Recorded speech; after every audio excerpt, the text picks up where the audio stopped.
Assalamualaikum warahmatullahi wabarakatuh. Saya Rizal Muhammad, biasa dipanggil Rizal dengan NIM 4012211116.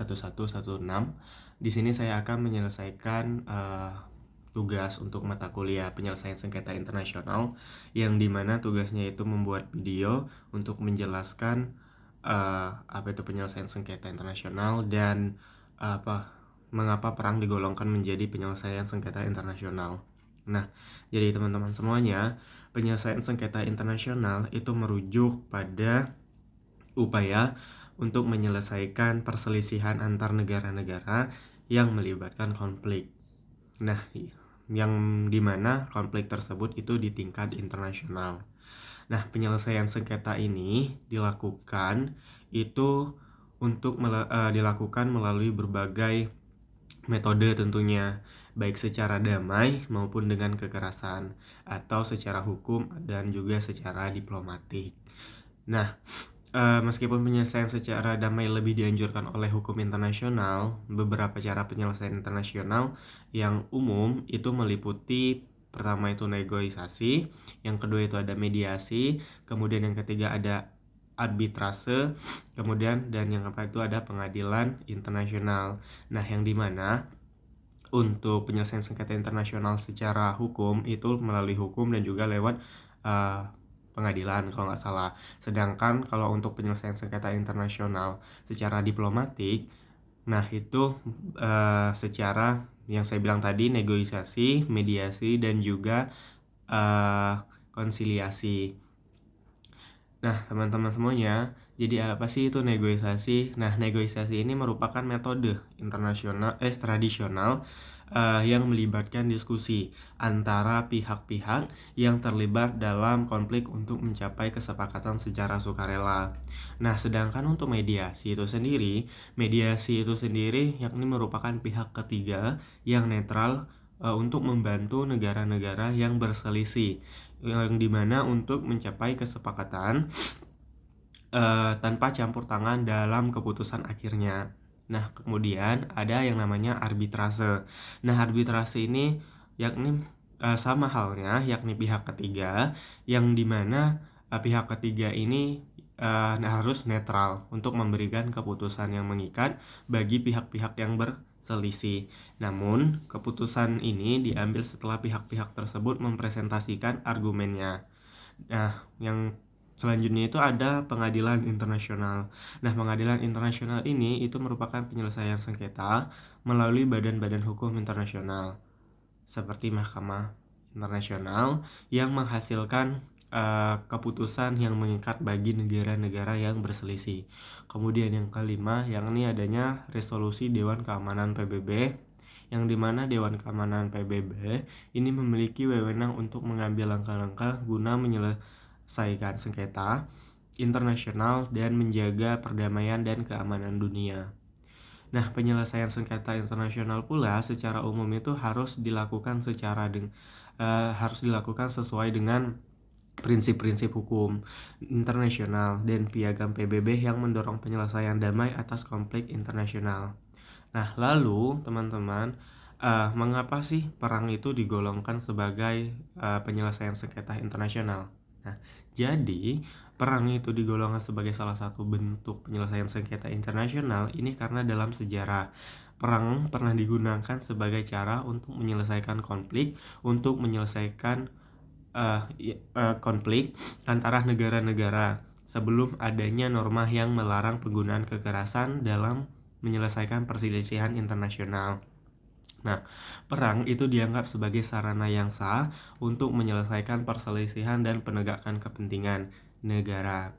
Namun, sering dengan perkembangan hukum internasional dan kesadaran akan dampak buruk perang terhadap kemanusiaan serta perdamaian dunia, masyarakat internasional semakin menyadari bahwa perang bukanlah cara yang ideal atau diinginkan untuk menyelesaikan sengketa internasional, teman-teman. Nah, oleh karena itu, upaya telah dilakukan untuk mengurangi penggunaan perang sebagai penyelesaian sengketa antar negara. Namun, dalam konteks hukum internasional yang lebih modern, piagam PBB dan hukum internasional secara umum menekankan penyelesaian damai sengketa internasional. Negara-negara diharapkan untuk menghindari penggunaan kekerasan dan menyelesaikan konflik mereka melalui negosiasi, mediasi, arbitrase, atau lembaga penyelesaian sengketa internasional lainnya, yang dimana lebih damai dan sesuai dengan norma hukum internasional.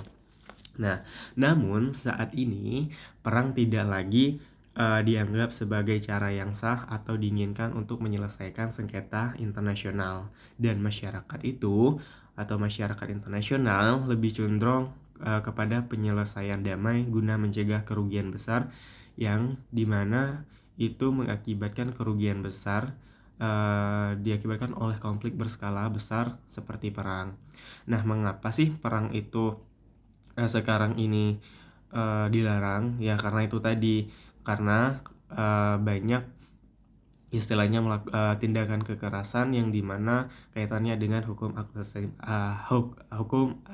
asasi manusia atau hak asasi manusia.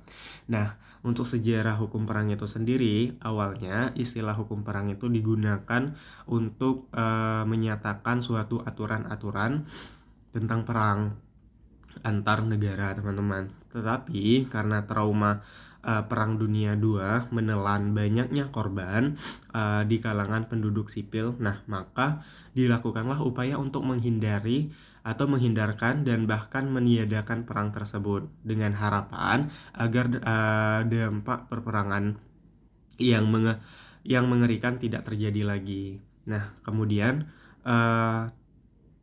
timbullah pembentukan Liga Bangsa-Bangsa atau LBB dalam Konferensi LBB, ini yang dimana anggota Liga bersepakat untuk menjamin perdamaian dan keamanan, sehingga para anggota menerima kewajiban untuk tidak memilih jalannya perang untuk penyelesaian sengketa internasional tadi. Nah, sebagaimana hal itu uh,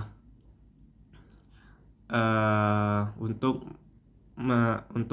mereka terlibat dalam suatu yang dimana perang itu untuk menghindarkan mereka dari suatu permusuhan. Nah, sebagaimana pasal 12 Konven LBB. Nah, kemudian adanya pembentukan Paris Pact pada tahun 1928, yang perjanjian ini itu disebut sebagai perjanjian The Brest-Kellogg Pact. Negara anggota dari perjanjian ini itu mengutuk adanya perang sebagai suatu cara penyelesaian dari suatu sengketa dan tidak mengakui perang sebagai alat kebijakan politik nasional, dan mereka sepakat akan menyelesaikan perselisihan mereka dengan jalan yang damai. Nah, mereka juga menghindarkan diri dari perang sebagai penyelesaian sengketa internasional atau penyelesaian konflik tersebut, sehingga perjanjian ini itu dikenal sebagai dengan nama Treaty for the Renunciation of War. Nah, dengan adanya kedua instrumen hukum tersebut, maka pada saat itu negara-negara saling bersepakat untuk mengutuk penyelesaian sengketa internasional ini dengan jalan perperangan, dan mencap negara yang melakukannya dengan sebutan agresor, suatu istilah atau label yang sangat tidak disukai oleh negara manapun di dunia ini.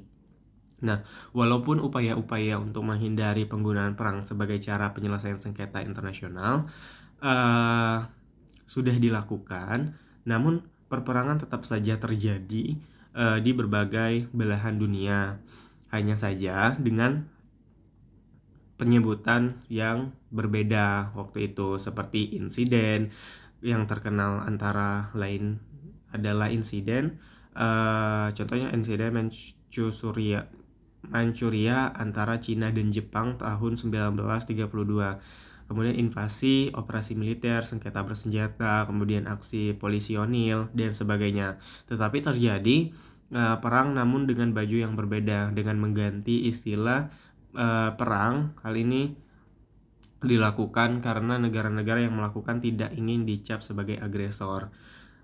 Seperti itu.